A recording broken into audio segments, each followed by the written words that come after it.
नमस्कार। मिशन भारत की संस्कृति बचाओ, वेदों और शास्त्रों का अध्ययन जरूर करना चाहिए सुबह शाम। जब आप करना शुरू करेंगे तो आपके अंदर एक अद्भुत शक्ति का संचार होगा।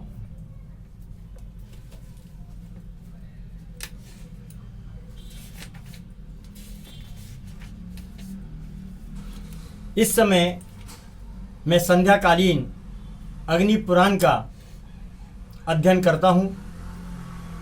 ये इसलिए वीडियो बनाने की ज़रूरत है कि हमारे भारत की संस्कृति को बचाने के लिए पुराण शास्त्र जो विलुप्त होते जा रहे हैं उनका अध्ययन हमारे जीवन से लुप्त होता जा रहा है।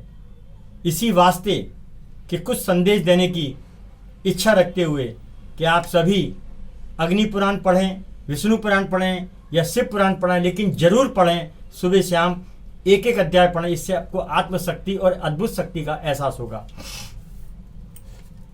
अग्निदेव कहते हैं वशिष्ठ, वेदांत शास्त्रों में जिस अक्षर अविनाशी सनातन अजन्मा और व्यापक परब्रह्मा परमेश्वर को अद्वितीय चैतन्य स्वरूप और ज्योति में कहते हैं, उसका सहज स्वरूपभूत आनंद कभी कभी व्यंजित होता है।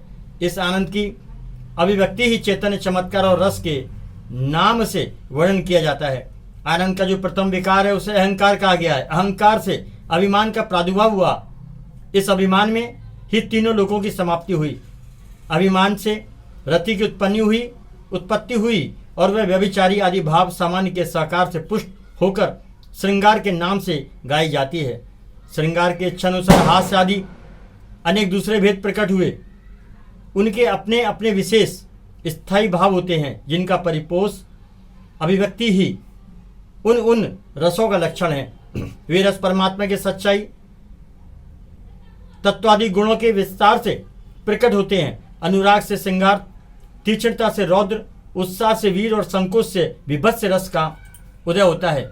श्रृंगार रस से हास, रौद्र रस से करुण रस, वीर रस से अद्भुत रस तथा विभत्स रस से भयानक रस की निष्पत्ति होती है। श्रृंगार, हास, करुण, रौद्र, वीर, भयानक, विभत्स, अद्भुत और शांत है।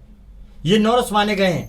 वैसे सहज रस तो 4 श्रृंगार, रौद्र, वीर एवं विभत्स ही हैं। जैसे बिना त्याग के धन की शोभा नहीं होती, वैसे ही रसहीन वाणी की भी शोभा नहीं होती। अपार काव्य संसार में कभी प्रजापति है, उसको संसार का जैसा स्वरूप रुचिकर जान पड़ता है, उससे काव्य में यह जगत वैसे ही रूप में परिवर्तित होता है। यदि कभी श्रृंगार रस का प्रेमी है तो उसके काव्य में रस में जगत का प्राकट्य होता है। यदि कभी श्रृंगारी न हो तो निश्चय ही काव्य नीरस होता है। रस भावहीन नहीं है और भाव भी रस से रहित नहीं है, क्योंकि इन भावों से रस की भावना अभिव्यक्ति होती है। भावंते रसा ये भी भावित होते हैं रस इनके द्वारा। इस व्युत्पत्ति के अनुसार वे भाव कहे गए हैं। रति आदि 8 स्थायी भाव होते हैं तथा स्तंभ आदि 8 सात्विक भाव माने जाते हैं। सुख के मनुकूल अनुभव, आनंद की मनोरम अनुभूति की रति कहा जाता है। इसे हर्ष आदि के द्वारा चित्त के विकास को हास कहा जाता है। अभिड वस्तु के नाश आदि से उत्पन्न मन की विकलता को शौक कहते हैं। अपने प्रतिकूल आचरण करने वाले पर कठोरता के उदय को क्रोध कहते हैं। पुरुषार्थ के अनुकूल मनोभाव का नाम उत्साह है। चित्र आदि के दर्शन से जनित मानसिक विकलता को भय कहते हैं। दुर्भाग्यवाही पदार्थों की निंदा जुगुप्सा कहलाती है। किसी वस्तु के दर्शन से चित्त का अतिशय आश्चर्य से पूरित हो जाना विस्मय कहलाता है। स्तंभ आदि 8 सात्विक भाव है जो रजोगुण और तमोगुण से परे हैं। भय आदि राग आदि उपाधियों से चेष्टा का अवरोध हो जाना स्तंभ कहलाता है। श्रम एवं राग आदि से युक्त अंतकरण के क्षोभ से शरीर में उत्पन्न जल को श्वेत कहते हैं। हर्ष आदि शरीर का इच्छवंचित होना, उसमें रोंगटे खड़े हो जाना रोमांस कहा गया है। हर्ष आदि तथा भय आदि के कारण वाणी का स्पष्ट उच्चारण न होना, गदगद हो जाना स्वभेद कहा गया है। चित्त के क्षोभ से उत्पन्न कंपन को बेपुत कहा गया है। विषाद आदि के शरीर की क्रांति का परिवर्तन वैवर्ण कहा गया है। दुख अथवा आनंद आदि से अद्वैत नेत्र जल को अश्रु कहते हैं। उपवास आदि से इंद्रियों की संज्ञाहीनता को प्रलय कहा जाता है। वैराग्य आदि से उत्पन्न मानसिक खेद को निवेद कहा जाता है। मानसिक पीड़ा आदि से जनित शैथिल्य को ग्लानि कहते हैं, वह शरीर में ही व्याप्त होती है।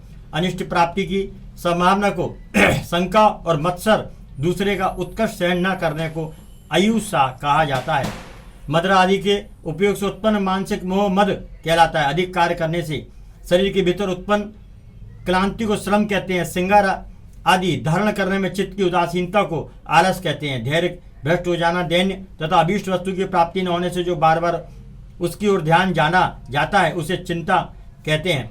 किसी कार्य भय से छूटने या इष्ट वस्तु को पाने आदि के लिए उपाय न सूझना मोह कहलाता है। अनुभूत वस्तु का चित्त में प्रतिबिंबित होना स्मृति कहलाता है। तत्व ज्ञान के द्वारा अर्थों के निश्चय को ही मति कहते हैं। अनुराग आदि से होने वाला जो कोई अकथनीय मानसिक संकोच होता है उसका नाम बीड़ा या लज्जा है। चित्त की अस्थिरता को चंपलता और प्रसन्नता को हर्ष कहते हैं। प्रतिकार की आशा से अद्भुत अंतकरण की विकलता को आवेश कहा जाता है। कर्तव्य के विषय में कुछ प्रतिभान न होना जड़ता कही जाती है। अभिष्ट वस्तु की प्राप्ति से बड़े हुए आनंद या संतोष के अभेदों को धृति कहते हैं। दूसरे में निकृष्टता और अपने में उत्कृष्टता की भावना को गर्व कहा जाता है।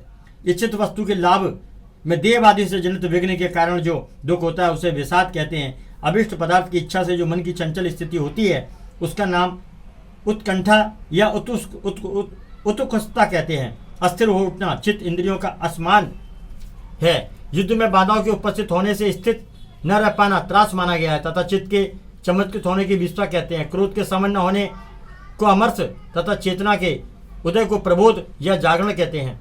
चेष्टा और आकार से प्रकट होने वाले भावों को गोपन अवेस्त कहलाता है। क्रोध से गुरुजनों पर कठोर वाग्दंड का प्रयोग उग्रता कहलाता है। चित्त के ऊहापोह को वितर्क तथा मानस एवं शरीर की प्रतिकूल परिस्थिति को व्याधि कहते हैं। काम आदि के कारण असंबद्ध प्रलाप करने को उन्माद कहा गया है। तत्व ज्ञान होने पर चित्तगत वासना की शांति को शम कहते हैं। कवि जनों को काव्य आदि में रस एवं भावों का निवेश करना चाहिए जिसमें रति आदि स्थायी भावों को विभावना हो अथवा जिसके द्वारा इनकी विभावना हो वह विभाव कहा गया है। यह आलम्बन और उद्दीपन के भेद से दो प्रकार का माना गया है। रति आदि भाव समूह जिसका आश्रय लेकर निष्पन्न होते हैं वह आलम्बन नामक विभाव है।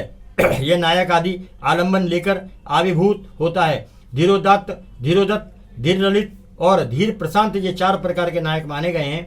ये धीरोदात्तादि नायक अनुकूल, दक्षिण, सठ एवं धृष्ट के भेद 16 प्रकार के कहे जाते हैं। पीठ, मर्द, बिठ और विदूषक ये तीनों श्रृंगार रस में नायक के नम्र सचिव अनुनायक होते हैं। पीठ मर्द श्रीमान एवं नायक के समान बलशाली सहायक होता है। विठ धूर्त नायक के देश का कोई व्यक्ति होता है। विदूषक प्रसन्न से नायक को प्रसन्न करने वाला होता है। नायिका की नायिकाएं भी 3 प्रकार की होती हैं, स्वकीया, परकीया एवं पुनर्भू।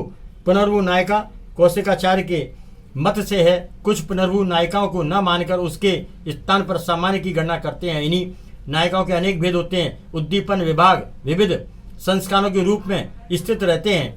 ये आलम्बन विभाग में भावों को उद्दीप्त करते हैं। 64 कलाएं कर्मादि एवं गति गीति का आदि के भेद से प्रकार की होती हैं।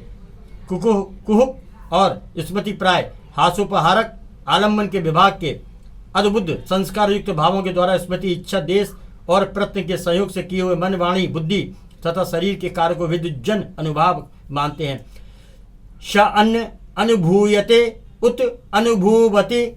आलम्बन में जो भूयमान अथवा आलम्बन में जो दर्शन के बाद प्रकट होता है, इस प्रकार अनुभाव शब्द की निरुक्ति व्युत्पत्ति की जाती है। मानसिक व्यापार की बहुलता से क्षुण युक्त कार्य मन का कार्य कहा जाता है। यह पुरुष संबंधी एवं स्त्री संबंधी 2 प्रकार का होता है। इस प्रकार भी प्रसिद्ध है।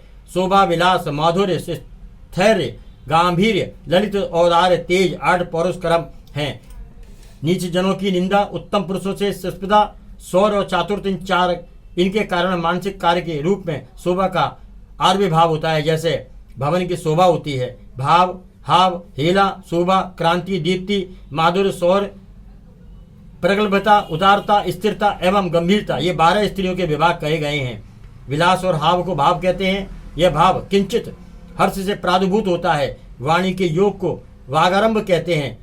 इसके भी 12 भेद होते हैं।